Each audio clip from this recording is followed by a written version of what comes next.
సమంత రెండో పెళ్లి తర్వాత ఎంతో నెగిటివిటీని ఫేస్ చేస్తోంది. రాజ్ అతని భార్య సమంత కోసమే విడిపోయారని రకరకాల వార్తలు అయితే బయటకు వచ్చాయి.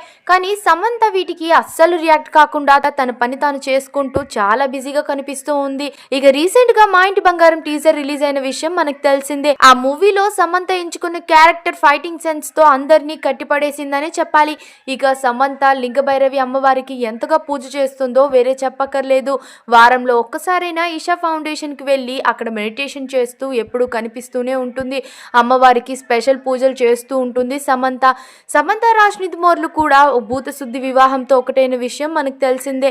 ఇక పెళ్లి తర్వాత సమంత రాజ్నిధి మోర్లు కలిసి సమంత ఫ్రెండ్ అయిన శిల్పారెడ్డితో కలిసి అమావాస్య రోజు మంచులక్ష్మి ఇంట్లో లింగభైరవి అమ్మవారికి స్పెషల్ పూజలు చేసుకున్నారు.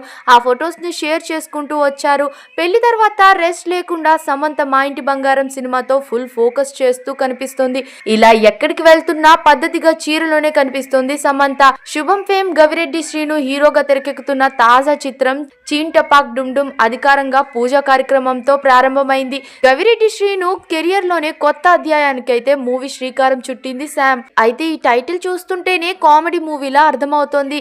అయితే మూవీ ఫస్ట్ షెడ్యూల్ అయితే సమంతతో స్టార్ట్ చేయించుకున్నారు.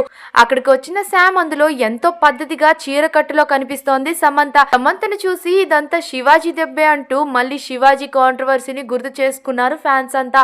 ఇక మీ అభిప్రాయం ఏంటో కామెంట్స్ లో తప్పకుండా చెప్పేయండి. మరిన్ని అప్డేట్స్ కోసం మా ఛానల్ ని సబ్స్క్రైబ్ చేయండి. పక్కనే ఉన్న బెల్ ఐకాన్ కూడా క్లిక్ చేసేయండి.